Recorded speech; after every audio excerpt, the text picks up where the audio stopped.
Sehr geehrte Damen und Herren, liebe Gäste, herzlich Ladies and willkommen. gentlemen, dear guests, a very warm welcome to the sixth evening of our lecture series at the occasion of 50 years of the Peace Nobel Award to Willy Brandt. I'm Anja Kruke, and I'm the director of the Archive of Social Democracy of the Friedrich Ebert Foundation in Bonn, and I'm happy to welcome you tonight. Now, in our series of lectures, we are looking at a number of exciting topics related with global domestic policy. Last week, we welcomed Beatrice Fien of ICANN, and we talked about armament. And tonight, we'll deal with another fundamental issue, that's the economy. In our series of lectures, we are focusing on specific themes. So tonight, we ask, how does multilateralism work in a globalized world? Now, Brandt's policy also included an approach labeled change or transformation through trade, which was prominent in the 1970s and which was about a global trade connection also beyond the Iron Curtain. Now, the globalized economy has reached the level of the pre-war period, and the status of globalization has already been evident in a fundamental connection and dependence between the nations, meaning that one nation suffering from a crisis may trigger crises in other countries. Now, the oil price shock and the end of the Bretton Woods system had the system of the ministers of finance and the central banks of the five biggest national economies meet already in the 1970s. And the conference of the heads of government and heads of state became or has become an institution ever since. It was a G5 at the beginning, and then it has grown. It's, so to speak, the mighty powers of the world who met in order to control what's going on in the world. However, we need to focus on the individual agreements made by the G7 up to the G20. And we would like to look at the economic policy on a global scale tonight. And we will look at the historical dimension, first of all. And I'm happy to welcome our keynote speaker, Professor Dr. Quinn Slobodian and Dr. Katja Patzel-Matern. Quinn Slobodian is an expert for the European history in a global context, and he's focusing on the economy. His book, Globalists, the End of Empire and the Birth of Neoliberalism, was awarded the prize of the US Historians Association. The book has been published in German by Surkamp, but you can also get it via the Federal Agency for Political Education in Germany, almost free of charge.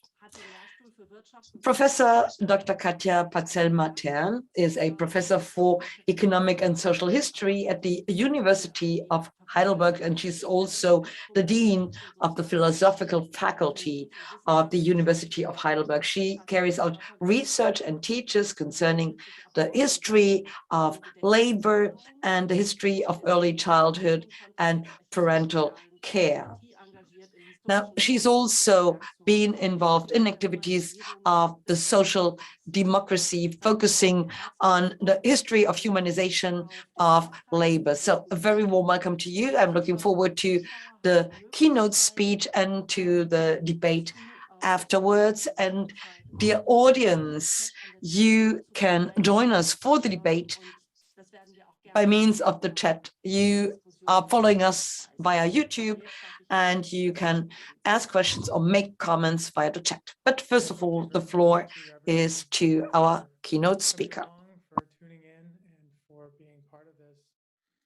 It's really kind of a great pleasure and a great honor to be able to speak in this context and to think about how what we think of as globalism and multilateralism and internationalism has and hasn't changed since the mid-1970s with the founding of the G7.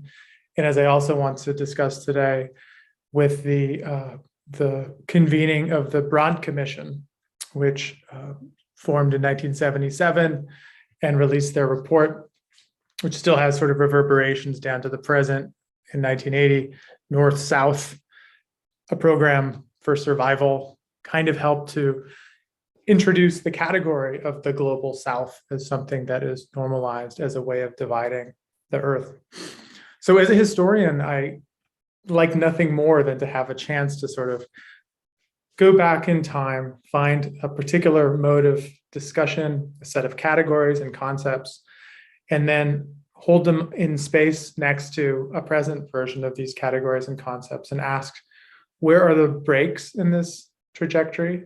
Where are the transformations? What has fallen away? What remains stronger than ever? And I can think of no more kind of urgent time to be having this discussion, because I think that globalism, internationalism is in a state of flux right now, with the long 1990s model having been snapped around 2016, and the major powers now still groping around for what the new normal should be. So what I want to do is to actually sort of begin with a bit of a forensic autopsy, so to speak, of the kind of Brandtian internationalism or globalism of the kind represented in this book, and as represented by the kind of policies that Brandt was throwing his significant influence behind in the late 1970s. How does the kind of Brandtian globalism look 40 years later? What looks the same and what looks different? So one thing that I think looks the same when you look at the kind of writing in something like this is this basic concept that the world is a unity, and that, as the phrase goes, global problems require global solutions. So that's the sort of starting point, right? A kind of planetary imaginary, a universalist approach to the challenges of humanity. Within that, how is it broken down? Some of the things that appear in this book that would seem familiar to us now include the centrality of poverty. A little bit less familiar now is the centrality of hunger, although perhaps it should be more central than it is. Central there is the problem of disease. But interestingly, disease is something that is seen as contained effectively within poorer countries. There is no mention of the problem of epidemics, let alone pandemics. So the world seems to be a unity, but there isn't a sense that that disease is itself a kind of a global risk in the way that Ulrich Beck would talk about it only a few years after the publication of this book. So those things are familiar: poverty, hunger, disease. The other central issues in the book, though, a little bit less familiar. It's striking to me when I go back and remember this. Above all, the category of disarmament. So the category of peace itself. Surprisingly, not part of the contemporary discourse nowadays, as much as it certainly was in my own childhood and in the era of Brandt's discussions in the 1970s, the idea, the threat of nuclear annihilation. At some point in the decades between then and now, we seem to have decided that this is no longer something that is likely to happen, which is peculiar considering the number of nuclear weapons is still extremely high. We talk now instead about security, right? We talk about diplomacy, but to speak outright about peace or disarmament is more rare than it used to be. What other things are there in this conception of globalism, the 70s version of globalism that we don't talk about as much anymore. One of them is the question of world population. Great deal of discussion in this book about bringing down global population, the demographic concerns, the population bomb, as it was known in the 1970s. The only country, of course, to have been very proactive on this was China with its one-child policy, and arguably it's now facing what the rest of the world is facing, which is the reverse problem, which is an increasingly aging population. So there's an interesting difference there between this fear of too many babies and too many old people, which sort of broadly speaking, I think we can see changing in the world stage in discussions. A couple of other things that you wouldn't probably come across very often anymore that come up frequently in this book. One thing is the idea of seabed mining. So the idea that one of the solutions to global poverty would be to turn the ocean into a commons, and extracting the minerals from beyond the border, the coastlines of sovereign nations would provide a kind of a bank account, so to speak, that could then be redistributed amongst poorer nations. Not something that is discussed as much now, nor is the idea of the common heritage of mankind represented by outer space and its resources. That seems to have been privatized rather quickly as well. Another thing in the book that comes up, the idea of an international levy on trade. So just having a kind of tax on all forms of trade over borders that could then be accrued centrally and redistributed to poorer nations in the form of aid. Not something that one hears about very often anymore. What is most striking, though, and this I think goes for the emergence of the G7 as well as it does for the context of the North-South report, is the idea that the South, the global South, what was then more often called the Third World, was able to speak and represent itself as a single block, right? The idea that there was a kind of a commonality of interests, that there could be kind of appointed spokespeople, and that what was important for Tanzania would be similar as to what was important for Algeria and Mexico. This was sort of possible in the 1970s, at least briefly, under the category of another G that we didn't mention in the introduction, but the G77, which in 1974 put forward what they called the demands for a new international economic order. And that NIEO, which Brandt himself speaks in support of in the introduction to this book, was kind of the last moment where the South sort of spoke with one voice against what it saw as the entrenched powers of the former colonial European powers, along with the United States and Japan. The G20, which came by the 1990s, is notable because rather than an opposition between the poor southern nations and the richer northern nations, it was a kind of absorption of the more wealthy of the southern nations into a new bloc or a new alliance, right? So it represents the kind of the end of a sort of a showdown and the beginning of the kind of the melding together of a single decision-making body. One could argue that in the early 2000s, the BRIC, B-R-I-C, and later BRICS model represented a kind of return of the so-called South-South relationships. And I think it's interesting to think about how these large global blocs have sort of come and gone, mostly on the waves of commodity price waves. So when oil was spiking in power, then there was some leverage for the G77. When there was a big commodity boom in the early 2000s, there was leverage for BRICS. As soon as those prices slump, the leverage of the global South tends to ebb away. But I think that it's simply as a kind of a memory of this moment of a clash of globalisms in the 1970s. It's important to remember that there was a South to speak of as a kind of a political agent in ways that one does not see as often today. Moving along, what's missing from this discussion that we would expect to see today? I mean, the most striking thing, of course, is the question of climate change.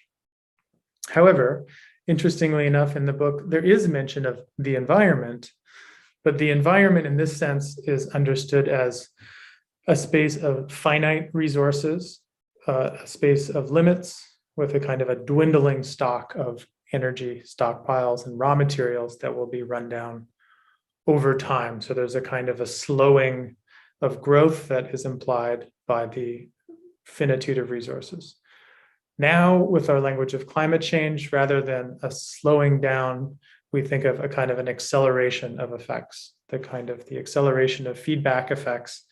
Global heating represents not a kind of grinding down of our speed, but a desperate attempt to mitigate against the worst catastrophes involved.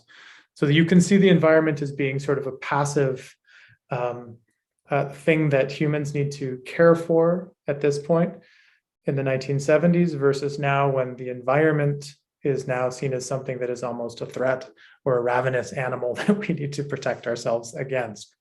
So we can see this switch from sort of a paternalistic care for the environment to, in a way, of fear, I would say now, of the effects of the environment on our everyday lives.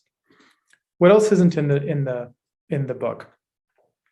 Well, inequality is mentioned, but only briefly. Very interestingly, if you want to track the way that these conversations have changed over time, it's only mentioned once that it's legitimate to think about inequality within nations. The discussion of this Brandtian form of internationalism was still mostly concerned with inequality between nations. The idea that poorer countries might have a rich elite class, which themselves is responsible for impoverishing their own citizens, was something that was only starting to be discussed at this time around 1980. Later on, in the context of the global justice movement and human rights movement, it would become much more common. What else isn't in the book? One word that only appears 3 times is the category of sovereignty.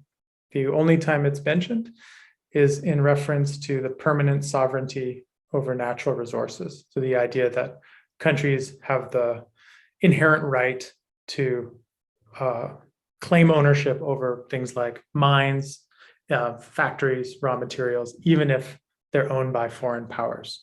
This was a central part of the new international economic order.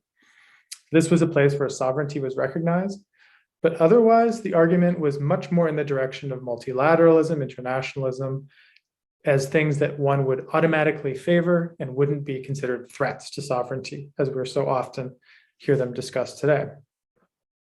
What else isn't mentioned? Legitimacy, the idea that there should be some political kind of consent involved in the changes being discussed in the book is taken for granted. The assumption is that an economic measure that lifts poverty will automatically build consent and will automatically be considered legitimate by indigenous populations. Brings me to the biggest thing that's missing, extraordinary, almost 300 pages long. The word democracy is not mentioned once. The idea that this would be an important part of building a multilateral order, an international order, or a global order, simply not part of the conversation whatsoever. So where did they want to go then? And this, I won't take up too much more time here, but what did they want multilateralism to do? And this would be more or less true in the case of the Brandt Commission report, as well it would be with the discussions of the G7 that Professor Kruka mentioned. Well, they wanted countries to be less dependent on debt, less dependent on private sources of funding. The 1970s was a time when sovereign borrowing and private debt markets really exploded. So they wanted there to be more state-to-state lending. They wanted there to be more stable exchange rates, so less speculation with currencies on the global market. They wanted there to be more global tax monitoring, so less offshore tax havenry and more regulation of the flight of capital from national jurisdictions. They wanted commodity stabilization agreements, so countries that mostly produce primary products should not be subject to the rise and fall of demand as much. Something like the United Nations should help smooth out the price of commodities. They wanted more labor rights, They wanted a code of conduct for transnational corporations. They wanted more domestic processing of raw materials, and they wanted more access to Western technologies, so either through technology transfer or less patent rights or fewer copyrights, allowing for intellectual property to flow into poorer countries. How did they want to do this? They wanted to do it through multilateralism. They believed in the UN system. They believed that the International Labor Organization, the IMF, the World Bank, if used correctly, could help bring about this fairer and juster world, a world of what Brandt called the world of international social justice in the 1970s. On top of that, they actually wanted the creation of what they called a new international trade organization. So they wanted to add to the UN organizations. Why am I belaboring this point? Well, I think that often the way that we hear about this in public discussions is there are people who are for globalism and they want a kind of a world of international organizations, which is only designed for the interests of private corporations and works against the interests of the poor people of the world. Or you want people who want to go their own way, create South-South cooperation, or exercise some form of self-reliance or national sovereignty. Returning to this moment is important because we can see that the idea of alternative globalization is not something that was discovered in the 1990s. The discussion about organizing the world economy has, since the end of the Second World War, always been a clash of different versions of globalism, different versions of globalization. Very briefly then, what ended up happening? What happened to this vision? Well, what happened is what gets called under the umbrella term of neoliberalism. Many of the things that they were asking for happened in the exact reverse. They wanted a code for transnational corporations. The one that was proposed was not passed or given no effectiveness. They wanted less speculation on global currency markets. There was more. They wanted less reliance on private debt. There was more reliance on private debt. They wanted to keep permanent sovereignty over national resources. There was less through new international investment agreements that made that no longer viable. The IMF, which they hoped would allow for more price stability, ended up as the global enforcer for the United States Treasury Department, effectively collecting debts for the City of London and Wall Street, and then enforcing much more intrusive forms of structural adjustment. There was indeed a new trade organization created, the World Trade Organization, which was created in 1995. And it was identified, yes, by opening up some agricultural markets and primary product markets in the North to a moderate extent, considering how much European and US agriculture is still protected.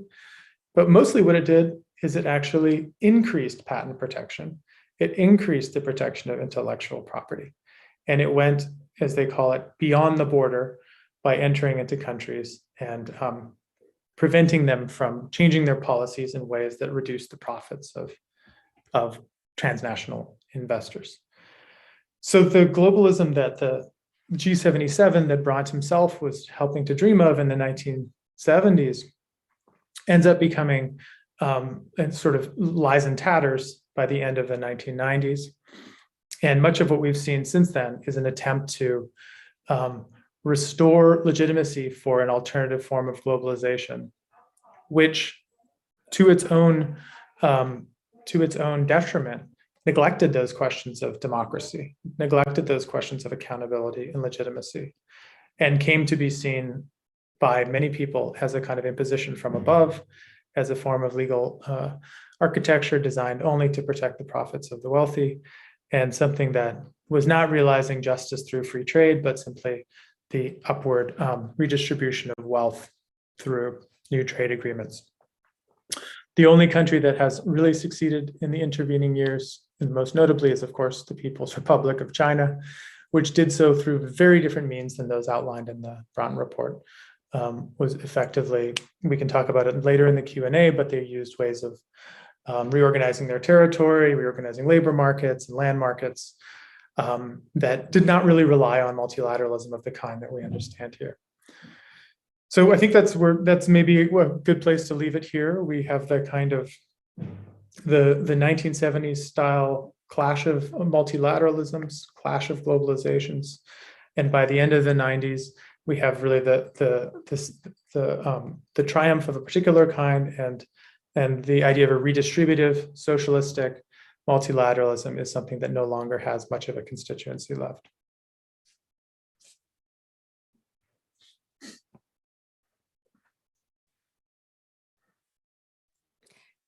Vielen herzlichen Dank, Quinn Slobodian. Vielen herzlichen Dank für die Thank you Ausführungen. very much, Quinn Slobodian, for your exciting views also on what Willy Brandt actually formulated against the backdrop of the Commission report, the Brandt Commission report. And thank you also for reconsidering what has become of it. So what is missing, and also what has come of it, what type of development came about afterwards.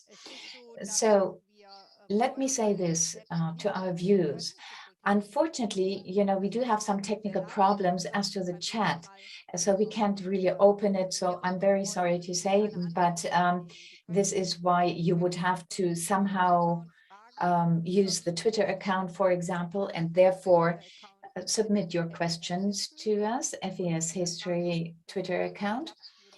And then we will do our very best to try and actually take your questions into account in our question and answer session.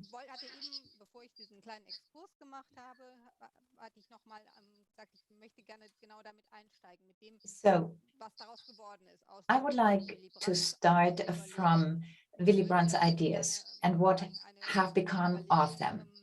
So let me take up an idea that was formulated by Stiegler in 1978 when he said, okay, socialists have won. So what you just said is the contrary, to the contrary of that. So actually, there is a limit to this idea of world domestic policy. So why is that? And how come that between the 70s and the 1990s, this concept cannot assert itself? How come that the neoliberal concept is coming to the fore and is becoming more important? Formulation from George Stiegler at the end of the 1970s that the socialists had won. I mean, this was based on a couple of observations on his part, I think. I think on the one hand, it was the idea that his belief that democracy led inevitably towards socialism and redistribution, and that politicians, by their very nature, were inclined to offer more things to voters in order to win more votes. And so over time, the state's offerings would simply continue to grow.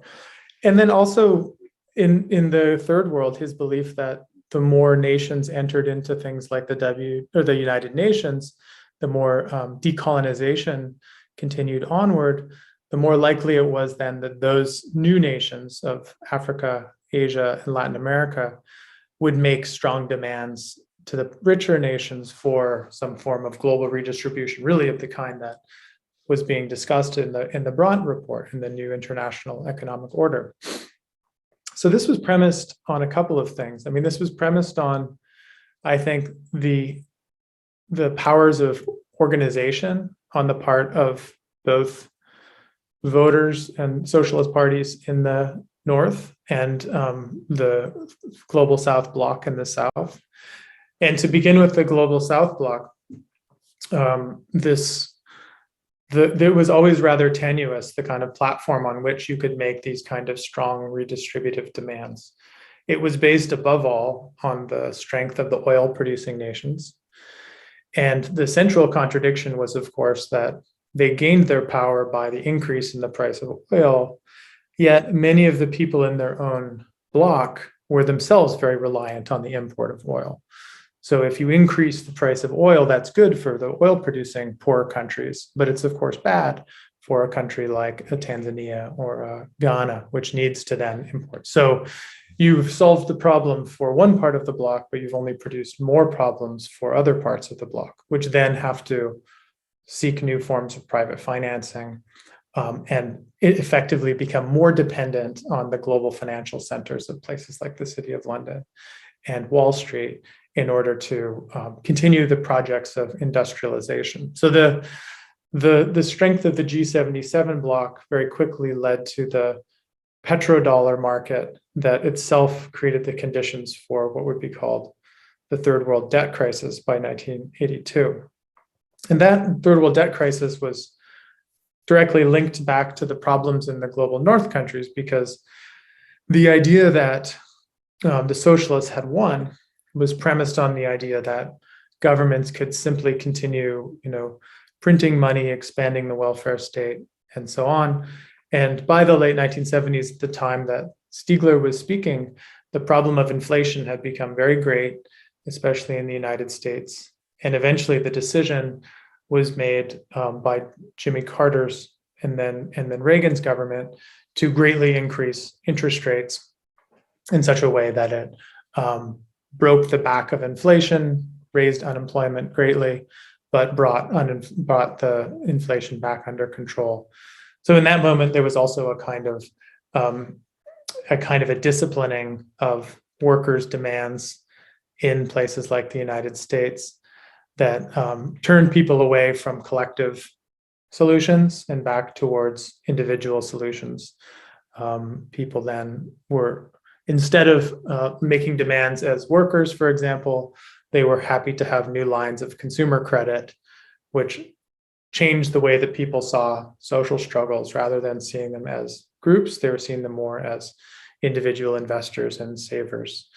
So that the realignment of people's politics away from the group towards the individual was something that happened through the mediation of finance in many ways. And I think that to understand the loss of momentum by both global South countries in the 70s and left-wing and social democratic parties in the 1970s, you have to look at the way that the dynamic of debt and finance ended up producing a kind of subordination to the discipline of the market in a way that hadn't been there before.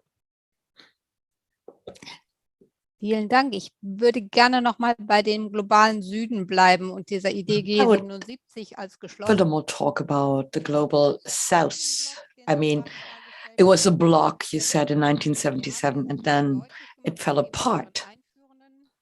Now, you were quite clear in your introduction when you spoke about the joint fight against colonialism, which had the countries of the South move together.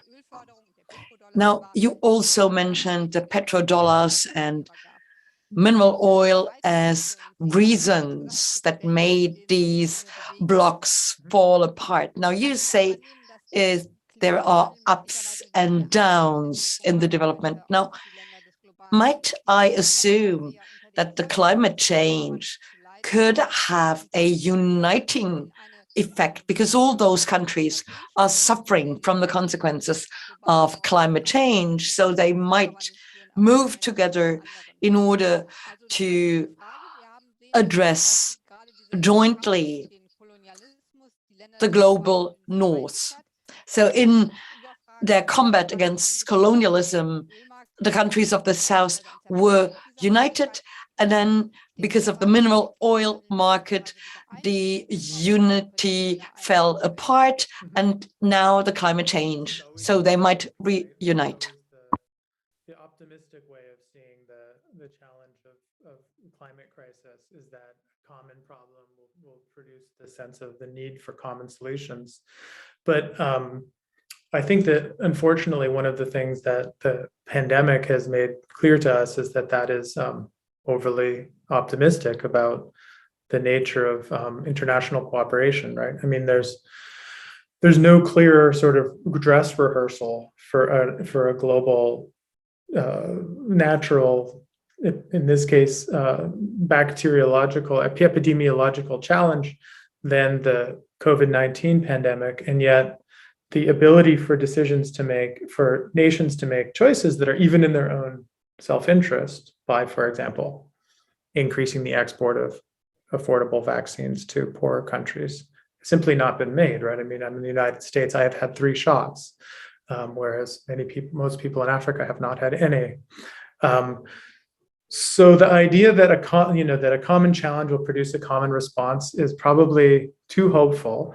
I think that that's also evident in the case of the Global South, because there isn't, as I said before, a kind of a common negotiating forum, a kind of a common space within which Global South nations see their interests all represented. Fascinating about the Brandt suggestions, when they say there should be something like a new WTO or International Trade Organization, they said that that would cover the responsibility of GATT and UNCTAD, right, the UN Commission on Trade and Development, which was extremely important from the late 1940s, or from its creation in the early 60s up into the late 1970s, was setting the tone in many ways for this alternative globalism.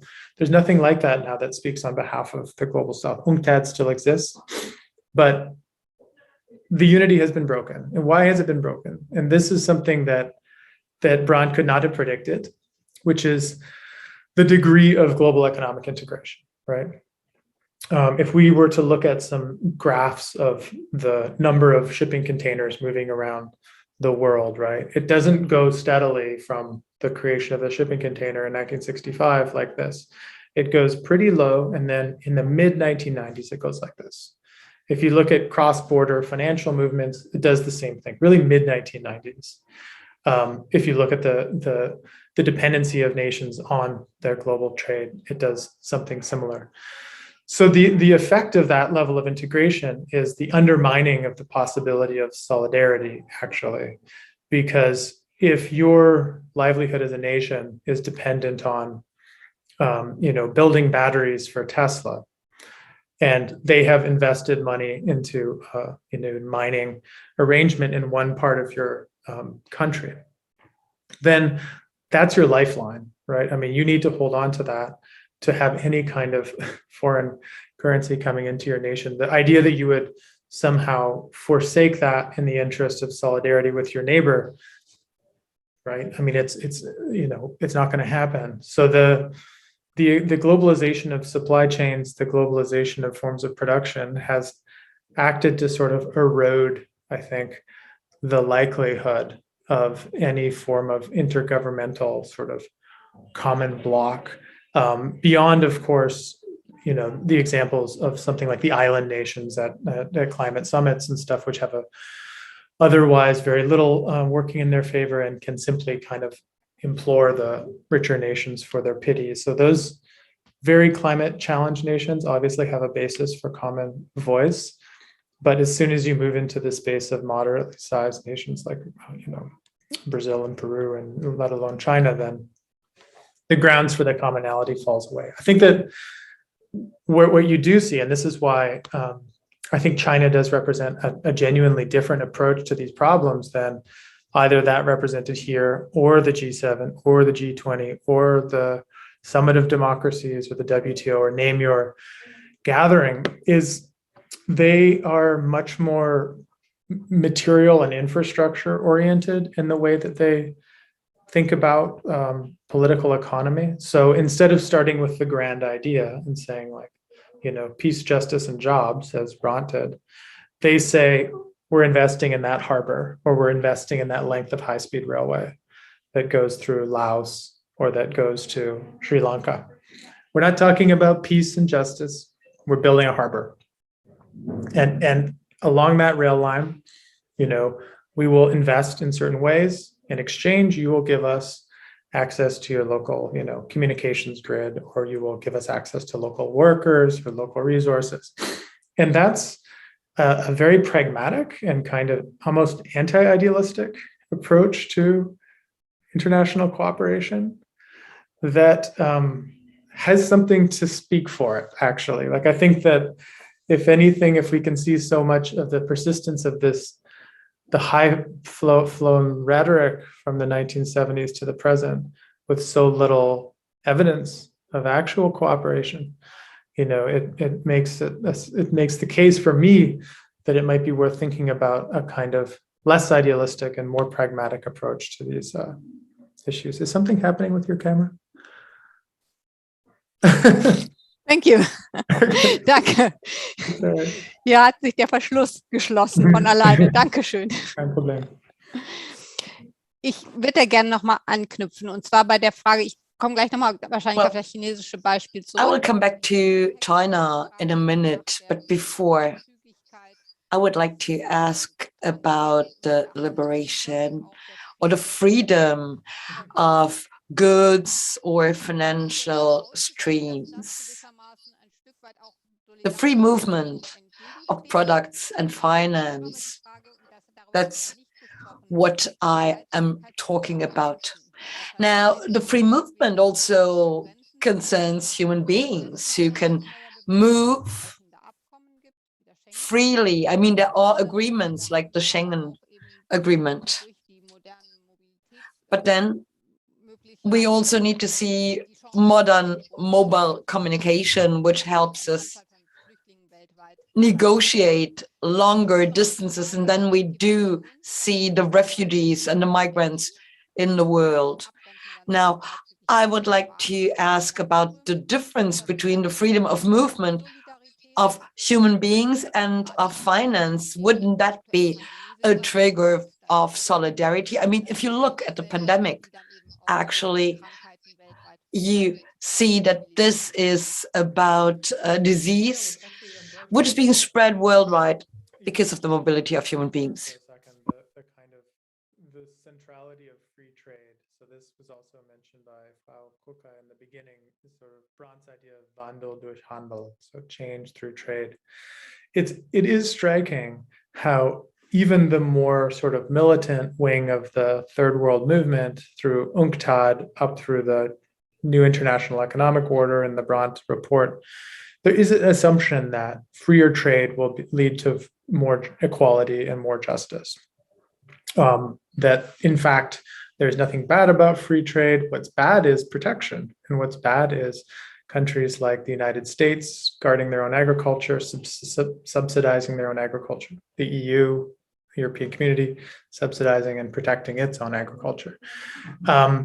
The thing that makes the late 90s, I think, a real turning point or rupture, one that I don't think we've recovered from, is that that faith is kind of lost, because it becomes obvious that what the United States-led economic order would do would be to promise, speak a language of free trade, while still continuing to protect all of its own politically important sectors as much as it always had before. So the idea that free trade would eventually trickle down and produce some like rising tide of all the boats in the third world was proven wrong. And it was also proven wrong through the way that the extension of the supply chains worked. As I was mentioning before, what you get is these sort of enclaves of manufacturing, export processing zones, special economic zones, which are often able to lure investors in by offering things like zero taxes, 100% remittance of revenues, weaker labor laws, lower wages. So the amount of, you get much freer trade on paper, there's more things moving around the world, but that redistribution through taxation that you would expect to happen isn't happening by design. So that's one thing I think to mention, is like the idea that free trade eventually will lead to social justice and economic uplift has proven not to be true in many cases. Whether or not, if we extend this to the free movement of people, we could create, sort of change the terms of solidarity, change the terms of cooperation. I think it's a kind of a material inevitability that there will be more labor migration rather than less in the coming decades. The question of what conditions that will happen under, however, I think are open, and I fear, being a bit pessimistic, tending more to the kind of Dubai model than the Schengen model. What do I mean? I mean people on very limited, legally bound contracts to do very specific kinds of work and then being forced to leave as soon as their contracts are done or they're no longer needed. I think especially in the space of care for the elderly and other sort of services, medical services. I think there'll be domestic services. I think there will be these sort of targeted forms of guest worker programs that, however, do not expand out into like a broader sense of toleration or openness. I think that the likelihood is more the sort of Singapore-Dubai model, which is a kind of population that is kept legally distinct from the rest of the population and is only allowed because of their specific economic contribution. Of course, that's the model that was used in Germany in the 1960s and did not work in the sense that they weren't able to just deport people en masse when they decided they didn't want them anymore. So we can hope, I think, that even these rather cynical forms of instrumentalizing migrants will hopefully then be counteracted by ideas of human rights, expanding the idea of national belonging, opening up a space for more multiracial and multicultural communities. And to be honest, I think that if you want to be optimistic, you kind of see this happening a bit in Germany now, right? I mean, it is true that that migration has been politically very volatile, but actually it's been decreasing in the importance for voters in the last couple of elections, right? It's not the case that the fear of migrants has gotten worse as more people were actually coming from places like Eritrea or Syria. In fact, the fears have grown less. So I think that it's incredibly important. I think that, let me put it that way, that the movement of people over borders is, for economists, the best form of economic development that you can have, because it actually just brings in much more revenues more naturally without state-to-state transfers. And I think for people who are more cosmopolitan and open-minded, then it's also a positive form of globalization, because you can think of the upside of these kind of movements, while also being aware of the fact that it's unfortunate for someone to have to travel from the Philippines to Hong Kong to take care of someone else's children while her own children are back in the Philippines. I mean, these are not ideal situations, but if there's anywhere I can see for hope in kind of these new multilateral arrangements, I think it would be around these new regimes governing migration and labor, and that's indeed was part of this Brandt Commission discussion as well. And interestingly. Vielen Dank. Ich öffne jetzt unser Gespräch mal hin zum Publikum. Ich habe inzwischen zwei Very Fragen. much. So over to our audience, because I do have two questions from the audience, and I'll come back to the question of the Global South later on. So new economic access, South-South, what would that mean? Of course, also in relationship to China plus Africa, because you already mentioned that China is doing a lot in the field of infrastructure without any kind of idealistic values attached to it. And that holds true, especially also for the relationship with Africa. So maybe new types of cooperation are emerging that also might have an impact on freedom of movement of people and ideas, maybe. I mean, one of the things that has changed from the 1970s to the present too is how we think about the possibilities of endless growth. So interestingly enough, in the book, they try not to equate growth to sort of happiness, or they try to suggest that there are other ways of measuring human improvement rather than simply growing GDP or growing per capita income. However, in effect, that has remained the way we measure sort of human success, right? I mean, per capita income, growing GDP are still the way that is the lingua franca globally for what it means to be doing well and achieving success in the world and in history. The problem with that, of course, is the fact that we have long since vastly exceeded the kind of carbon budget that we had to operate with while keeping the climate within manageable bounds. And that hard limit on growth is not something that was factored in to the kind of imaginary of the 1970s. The first famous limits to growth report was, of course, published in the 1970s, the beginning of the decade, but it was very quickly rejected by precisely global South leaders and third world leaders who, for good reason, said, why should we decrease our consumption when you have already used up all of those resources to get to your level of prosperity? So that tension has not been resolved, even though now we have the vastly complicating new factor of our awareness of global heating and global warming. How does that connect to the question of China and South America? Well, for China to continue increasing its quality of life to one that is equal to the United States, which is not any longer that far from, it simply requires, an extraordinary amount of inputs from the world's energy stores and the conversion of vast new parts of the world into basically agricultural hinterland for China itself, which is why China purchased sort of large parts of Australian farmland for the production of dairy and meat. And this is the most important connection between China and Latin America, especially Brazil, in the last decade, is the clearing of rainforest and for the sake of beef production and soy production for the Chinese market.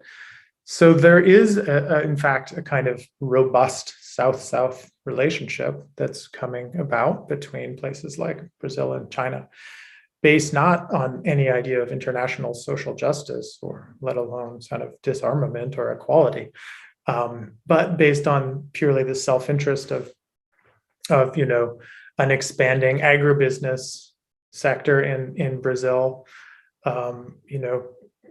further eroding the kind of natural infrastructure that exists in that enormous country for the sake of feeding the tastes of a rising middle class in China.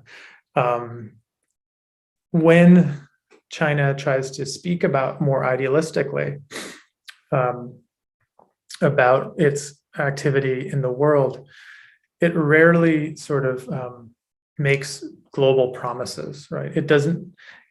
This is what's interesting, is that since the 1970s, at least since really the 1940s, this idea that global problems require global solutions has simply been the assumption that everyone makes is the oxygen of multilateralism, the oxygen of internationalism. China doesn't use that language. The last time the Chinese leadership used that language was under Mao Zedong, when, yes, they wanted a world revolution and the world's villages would encircle the world's cities and so on. But since then, it's much more pragmatic. It's much more bilateral. You have farmland in Brazil. We have markets in China. We will invest with you there. We will build up that relationship. We will build infrastructure if necessary with pretty tight conditions on it. If you don't pay us back, then that becomes our property and so on.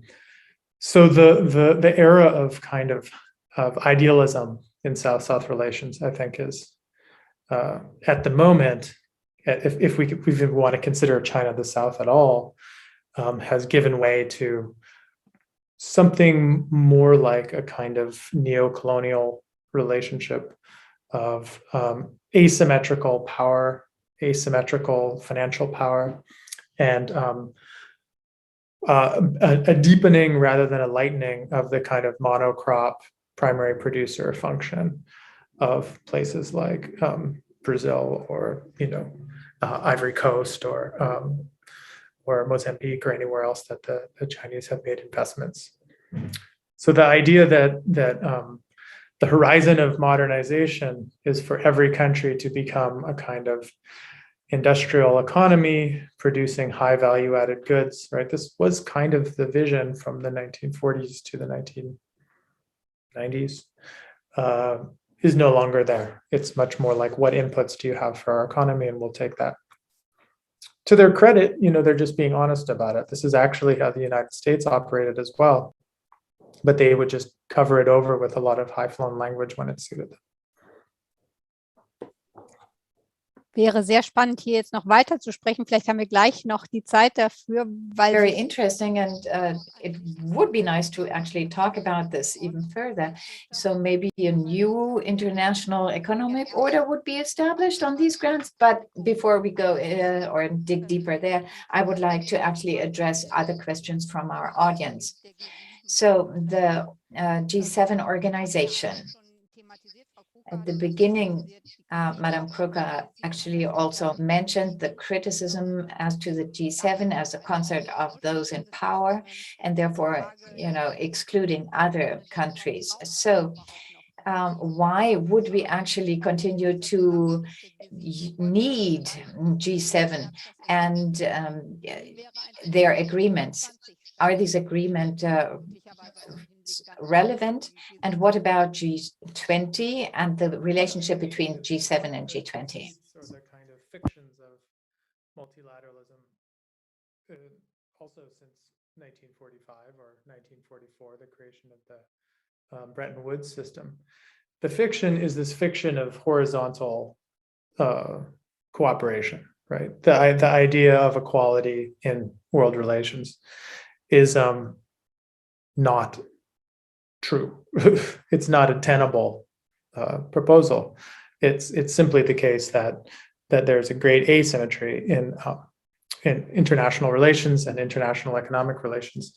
And I think that these multilateral gatherings of the G7 or the G20 are occasions to kind of to suspend disbelief and act as if there is a kind of horizontality or equality between partners where there in fact isn't one. So the idea is, in these moments you come together, you negotiate in ways that presuppose that there are certain outcomes that are better for everyone. They might not be the best for this person or that, but they hurt the weakest least, and they make things incrementally better for everyone. From the creation of the G7 to the G20, the unspoken subtext of these meetings has been that they happen at the mercy, or they happen with the blessing of the United States, and the United States is the power that in those moments plays along as if it is not the one who is sort of making the decisions in many ways for what's happening at these meetings.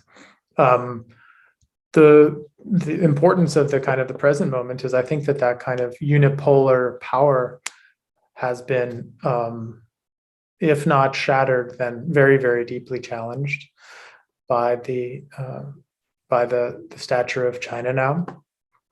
And the 1990s style of discussion in which the United States could speak on behalf of the world, and we could presume that they were speaking on behalf of themselves while also speaking on behalf of the world, has been broken because China now has a different set of interests, and it's simply the case that the United States is reliant on China, not mostly in terms of the financial debt relationship, which is what everyone focused on at the beginning of the 2000s, the fact that the Chinese own so much American debt, but more in the provision of everyday needs, right? The kind of the way in which the consumer goods of the United States are overwhelmingly made, a place like China. So why have these kind of multilateral gatherings anymore? Well, there's still important places to kind of coordinate the power politics at the present moment. But I think fewer and fewer people believe that there are kind of truly universal solutions being arrived at these meetings. I think that the WTO is a perfect example of this, right? Which is that when it was created, I mean, it's not for nothing. It has the word world in it. I mean, it was truly global in its aspirations. And if you were a poorer nation, you had a reason to sign on, because it was better to have a forum to make your demands heard than to have no forum. It was better to have some promises than to have no promises and purely arbitrary power. But since, again, the kind of entry of China into the World Trade Organization 2001 and the rapid rise, the United States is no longer happy with this form of multilateralism, and it has opted out of it. And it's amazing to see how quickly this fiction of universality kind of vanishes. You know, for 25 years, you say that this thing is essential and we need to have one forum for world problems. And then now that the China's a problem, you just, there goes the rhetoric. And now it's just about the priority of American interests, the priority of American manufacturing, the danger of Chinese infiltration. So the mask of multilateralism has been sort of torn off, I think, in the last couple of years for those who still believe that it was there. And if you're in the diplomatic world, the question is then, of course, even if you know it's a mask, is it nevertheless helpful to act as if there is universal solutions? But I personally find it easier to make sense of the world through the scrum of a realism and the way that these power interests are imperfectly aligned, and you know, that there isn't a kind of a language of rights or justice or equality that can really realistically cloak what are in fact national power interests. Wir bleiben mit der nächsten Frage noch ein bisschen bei den internationalen Zusammenschlüssen, den internationalen Instituten. Let's continue to talk about the international institutions or gatherings. So let's talk about not WTO, but ILO, against the backdrop of digitization. So one question from the audience is, what type of role does digitization play in globalization? And so maybe this is an ambiguous type of development in terms of globalization. So we have precarious platform economies at the global level, on the one hand. On the other, you know, major labor migration that we are have been witnessing for a number of years, and it will continue to be important. So against that backdrop, what type of role does digitization play against this backdrop, you know, in terms of labor migration, etc.? And what is the role that ILO might actually play as an established institution when maybe mitigating that or mediating this discussion? In the Brandt Commission report, which mentions the development of microelectronics, and the line says something about whether or not the increasing development of microelectronics won't undermine the comparative advantage of low wages that poorer countries have. The way I interpret that is there was the fear of automation, basically eliminating the need for human workers to such an extent that you would need ever fewer workers to do the same amount of work. Productivity would go up, and therefore unemployment would continue to go up, especially in poorer countries. And that's, you know, certainly part of the discourse now, this fear that automation in general is simply eliminating the need for certain kinds of previously necessary human labor.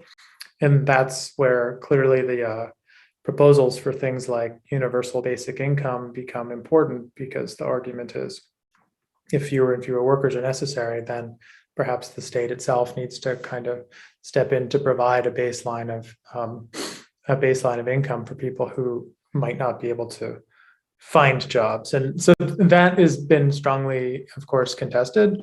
And I think there's good arguments against the idea that the robots are coming for our jobs. However, it's interesting that fear has been around now for 40 years. I think to the bigger question about digitization and its effect on global labor markets, I think that the thing that's most interesting about the way that tech is intersecting with work now is that it's moving in two opposite directions. On the one hand, we are being encouraged more and more to think of ourselves as sort of natives of a digital online space. Look at us right now. We're not sitting in the same room in Bonn. We're sitting in our own offices in front of screens. The billion-dollar gamble that someone like Mark Zuckerberg is making is that we will happily in a couple of years, or even unhappily, be putting on masks and now entering a three-dimensional version of maybe the auditorium in Bonn, right? So the move to work from home during the pandemic is being seen as an opportunity by a lot of tech people for pushing people even further into a virtual inhabitation of day-to-day work life, which be mostly office life, but could also be other kinds of labor. So that's the one direction, is this: we're getting more and more into what Mark Zuckerberg calls the metaverse. On the other direction, though, fewer and fewer people are convinced that there is something called the cloud, which just exists out there in the air, right? We are now more than aware that the cloud has roots, and they're made out of all kinds of often rare minerals or costly minerals, from copper to cobalt to lithium, and that these things aren't everywhere in the world. They're not evenly distributed around the world. So to keep this ongoing dematerialized world of digital work going, it's going to require the seeking out of those minerals and those components and those inputs for the very infrastructure that makes the digital world necessary. So I think that that's really important, for one thing, because it opens up the idea of the search for more resilient supply chains, for more reliable sources of inputs. The most clear example here is the attempt to kind of build semiconductor industries. The big Taiwan superconductor or semiconductor industry is now in negotiations to build one in Germany, to build a plant in Germany, to build a plant in Texas. These things were only built in Taiwan and South Korea for the last 30 years.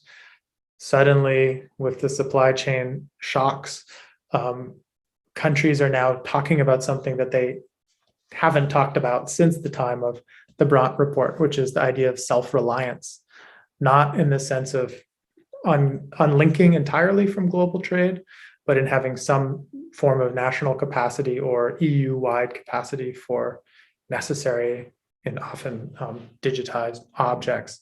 So that's a huge change, right? That is, no one would have thought about building their own microchip 6 years ago. Why? There's a $10 billion factory in Taiwan that's way better at it. You can get them for cheap and they'll be here tomorrow. Well, ever since container ships started getting trapped in the Suez Canal and there was a fear of China invading Taiwan, suddenly it starts to look like a better idea to make your own. So there's that side of it too. But thirdly, I think the question of the sort of platformization of work through Deliveroo, whatever, Foodora, Uber, Airbnb, it's had enormous effects on some housing markets in places like Lisbon and Barcelona and Berlin. Should these be addressed at the global level through something like the International Labor Organization? I'm not so sure. In fact, there's very good pushback against exactly those kinds of precarious digital work through good old-fashioned social movements, elections, referenda, national governments, city-level governments. Do you know what I mean? I mean, the Deutsche Wohnen enteignen movement in Berlin was not from Geneva. That was from the neighborhood in Berlin. The recent decisions to regulate Uber and turn them into more formal work contracts rather than temporary contracts, that's happening in Brussels. It's happening in some states in the United States. I think we find ourselves back at that old problem, which is global rules and global solutions are nice, but there's no global means of enforcement. So why not flip it? And instead of looking at the highest scale to solve a problem, look at the smallest scale and talk about the difficulties of getting to Deliveroo drivers together to talk about their common grievances rather than expect the solution to come from Switzerland or something. So I think that that's where the energy is right now, is much more local. And personally, I think that the highest level kind of global and multilateral stuff is having a hard time right now. I think building consent and legitimacy at local levels, and I think you can really see that with the backlash against something like the so-called Great Reset that Klaus Schwab of the World Economic Forum proposed a couple of years ago. Pretty innocuous stuff, and actually a lot of it like pretty good, like respond to climate change, respond to inequality, respond to the challenges of AI and employment. But because it's coming from this rich guy in Switzerland, you know, your average activist sitting in the bar in Bonn is probably going to be skeptical, and they're going to be suspicious, and they're going to think this is some kind of a trick, right? So I think that the idea of top-down solutions it's at a kind of a low point right now, I would say, right? Which is unfortunate because, as we do know, climate change requires these kind of top-level buy-ins. But witness the failure of the most recent COP26 Congress, right? America being there rather than skipping it, from the opinion of actual climate activists, had either no impact at all or might have actually made things worse. So simply parroting the motions of multilateralism, which is, I think, basically where we've come to, is not something that is in itself an intrinsic good, right? If there's no kind of popular energy behind it, if there's no kind of legitimacy behind it, then it's just rhetoric and it's just words anyway. Ich fand die Überlegung sehr anregend, dass man eigentlich die Basisaktivitäten braucht. Well, Die Aktivitäten that's an inspiring idea. You need grassroots activists or activities. But then, let me ask you, don't the people lose who are having difficulties in organizing themselves and getting organized in view of the global conditions? I mean, it's not the ones who extract the resources from the soil. And maybe they need, well, I'm not sure whether it's top-down systems or approaches, but they might need support. We might also talk about the impulses offered by international organizations. Right. I mean, it's not either neighborhood level or global. I think that we can kind of follow the lead of the Chinese in a way, which is to say, follow the infrastructure, right? That politics comes at the end of the rail line, so to speak. And people who are interested in, let's say, a just energy transition in the United States, people whose work I respect, they don't stop with the demand of saying, like, you know, cars off the streets in our neighborhood or everyone buy an electric vehicle, right? They ask the next question, which is, where's the lithium for the battery in the electric vehicle come from? Oh, it comes from the lakes high in the Andes in Chile. Well, what's happening there? Oh, indigenous people are being expropriated and pushed off their land. Are there activists there that we could maybe get into contact with? Oh, turns out there are. Like, the internet is good for some things. And so you can do what people call supply chain justice, which is attentive to the extension of production beyond borders, without thinking that it needs to become a state-to-state issue or else no solution will happen, right? So instead of appealing to the central government in Chile, which would have not been effective for the last years until recently, because they had a right-wing government which didn't care about indigenous rights, you need to go beneath the national level and get at that space that was only being opened up for the first time in the end of the 1970s, which is, you know, to getting to the level of sub-elite political engagement the 1970s was very good for its own rhetoric of states being in cooperation with each other, but that was ultimately people transmitting money and legitimacy among elites. So I think that there are many means at our disposal to kind of to sort of follow the production lines of things that concern us. And the fact that there is this counter movement happening now with talk of reshoring and self-reliance makes it even more likely, I think, that when that battery plant when the Tesla plant opens in Berlin, or the battery plant opens elsewhere, then you don't have to go all the way to Chile anymore. You can actually begin the politics kind of in your own backyard. So I think all of that, the local and the global are meeting in intersections all the time, and it's more about finding places they do that than expecting the ILO to come in with a cape on and save everyone, because they haven't been able to do that yet. So I don't know why they'd suddenly be able to do that now, right? Those things only are powerful if they have popular force behind them.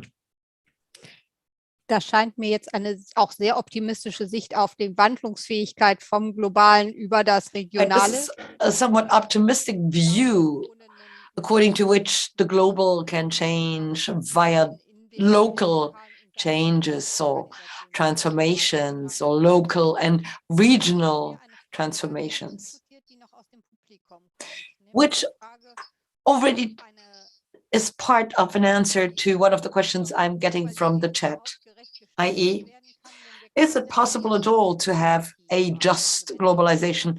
Now, if there is no alliance of the democracies, is it possible at all to have globalization in a democratic way? Well, that's where I think it's kind of fascinating that the word democracy didn't appear in this 1970s version, right? Because what does that tell us? I mean, it tells us that people at the time, in some ways, didn't see the need for the common basis of democracy as a precondition for like a functioning and healthy world society, right? They actually were seeing it slightly more as like a management problem, which is that there might be diverse political systems, but as long as you can agree on certain things, eliminating poverty, eliminating hunger, protecting the environment, then those things might all add up to an effective solution.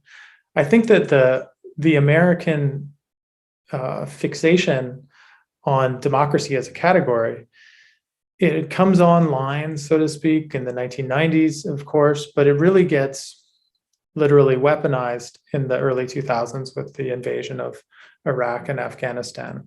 And since then, I think if democracy is a brand, it's been, hit hard in the last 10 years by the activities of its primary champion, which is the United States. So I think that the idea of making democracy a kind of litmus test for being a good actor or for being a partner in the present challenges that's hard. That's a hard ask, I think, when the primary advocate of that is the United States itself, which has proven so hypocritical in its own supposed defense of democracy. So from a purely realistic, and this is not what I would hope for myself, but from a purely realistic standpoint, one has to ask whether it makes sense to return slightly to this Brandt style approach, which is to say, this is not ultimately a problem of democracy, but it's a problem of managing an interconnected world system. And as long as ground rules can be created for using that, then maybe it pays to not investigate too closely inside. And for all practical purposes, that's how it works already, right?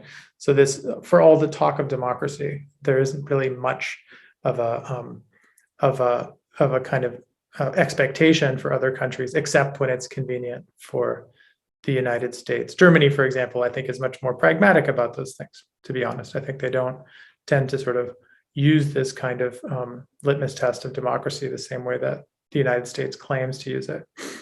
But that being said, will that get us to a kind of, I think that there can, put it this way. I think there can be forms of popular power that aren't only active in places that would be called democracies. So I think that there's forms of popular mobilization that could and hopefully will happen in China that might not be expressing themselves as a demand for the vote, but could nonetheless be very important towards moving to a more functioning form of globalism. So, workplace power, urban movements.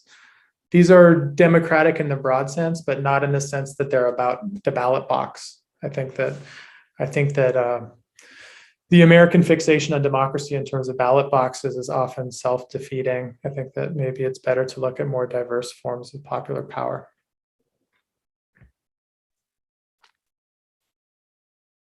Ich würde, nachdem wir jetzt im Moment keine weiteren Fragen aus dem Plenum mehr haben, noch einmal gerne historisch auf Ihre Since there are no further questions from the floor, I would like to come back to history. In your book, Globalists,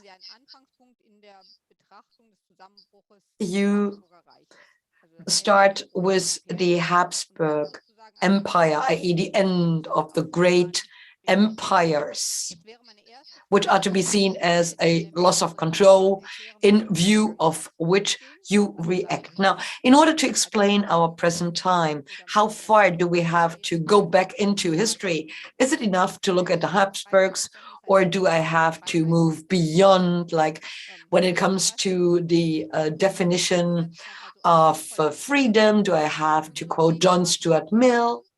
I mean, where do you start in order to explain the situation today?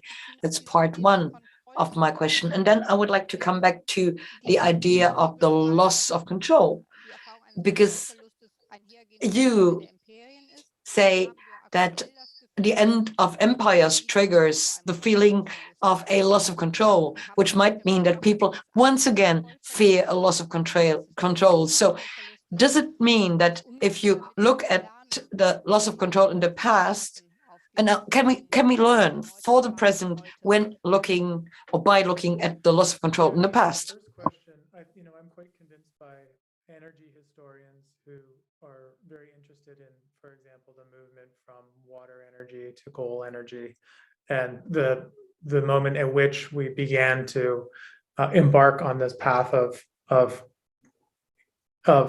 emitting carbon into the atmosphere in such a way that it has a kind of cumulative and ultimately destructive effect. So, going back, I think it depends on what question you want to ask. I think that the second part of your question about whether or not the kind of the end of the empire can be an instructive example for the present. Part of my point in the book was to say that the loss of the Habsburg Empire for certain Austrian thinkers then led them to try to reconceive of how you could recreate something like the Habsburg Empire at the level of the globe. And what they meant by that was you would have a kind of a shared economic space, a large free trade zone, governed by certain laws of commercial conduct and private property and so on. But you could then have political forms of self-determination within that. So you could have a world of 200 plus nation states as long as you had one world economy, one capitalist world economy. They were very sure to add to that. I think that is arguably exactly the kind of holism or universalism that it would be good to get away from. I also find it convincing when people pose the category of the global to that of the planetary, partially because I think although they sound synonymous or interchangeable, what I like about the planetary is it draws attention to the kind of the particularity of the Earth's surface. And it doesn't suppose a kind of view from heaven or a view from the sky where you can put a grid of laws over the Earth and say we're all captured within this single economic system. A planetary approach, I think, suggests, as you mentioned a minute ago, the possibility of a return to more regional connections, more local connections, and that solutions or mobilizations will not be one size for the world, but they will follow, tributaries. They will follow specific paths of products across territories, across oceans. So they will be somehow, they will be on the Earth's surface, whereas reading the text for the World Trade Organization or reading the text for even the GATT, the level of abstraction is such that the planet itself and the planet's resources kind of fall away, and all we have is the kind of the pure world of political economic theory and legal theory. So I think that that's probably the solution I would most suggest, is to sort of see where that ideas turn into investments, turn into infrastructure, turn into choke points of labor, choke points of resources that could then be, turned into sites of contestation and redistribution or new forms of action and activity, which is quite different from the Habsburg thinkers. They wanted to scale up, they wanted to abstract.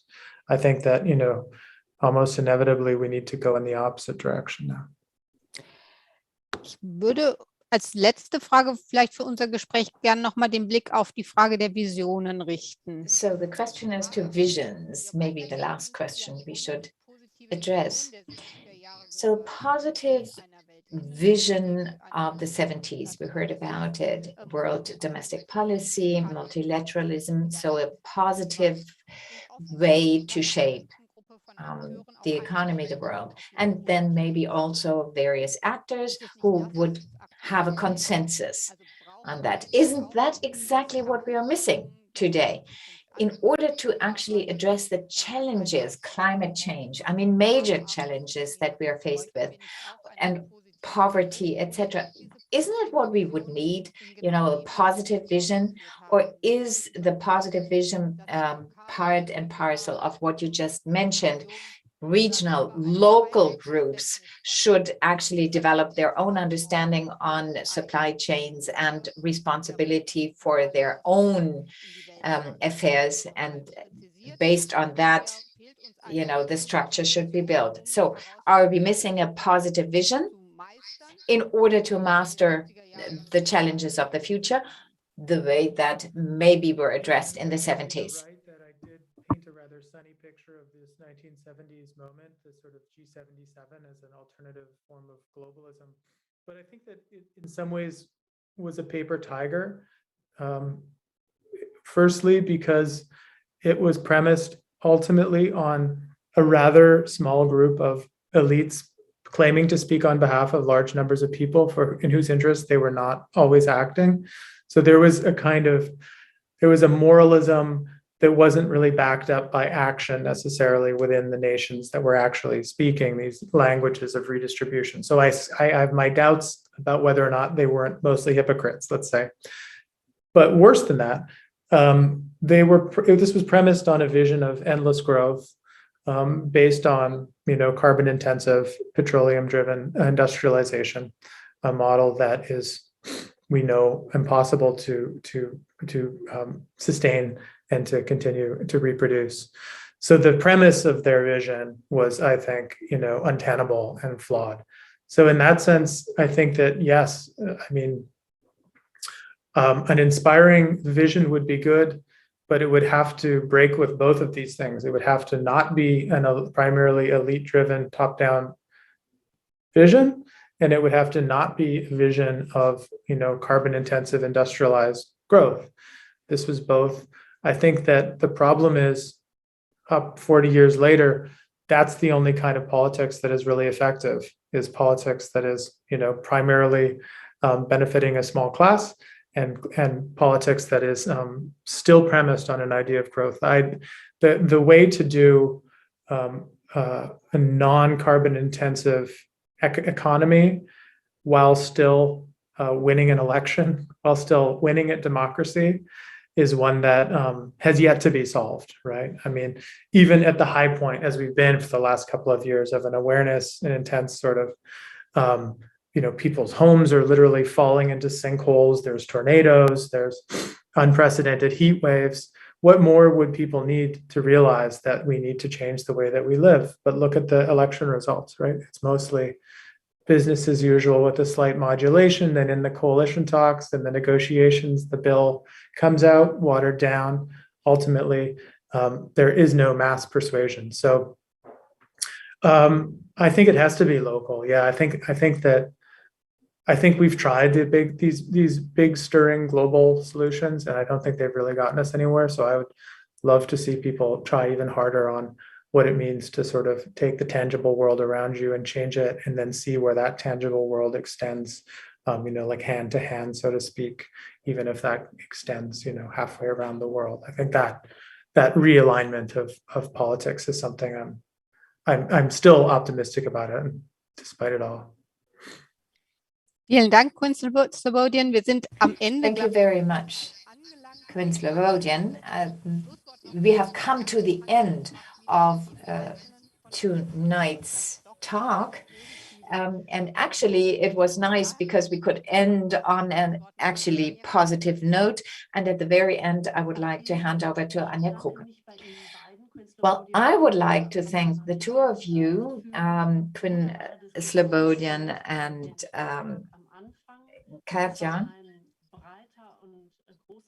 Patze-Matern, because we touched upon a broad spectrum of ideas, from the 20th century into the 21st century. So thank you very much also that we were able to actually have this interchange with the University of Bonn.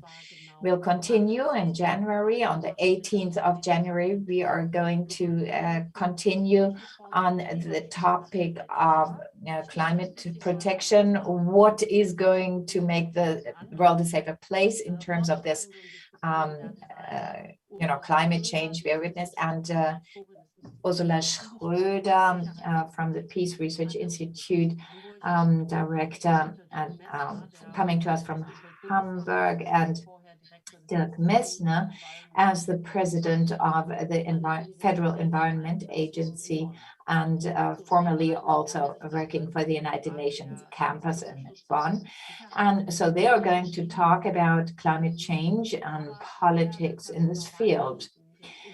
But those of you who are missing to hear from us over Christmas and who would like to actually deal more with the questions of world domestic policy, feel free to actually take a look on our website, FES website, because this is where we are actually providing you with videos and also background information on security architecture, disarmament, peace negotiations, international politics as world domestic politics.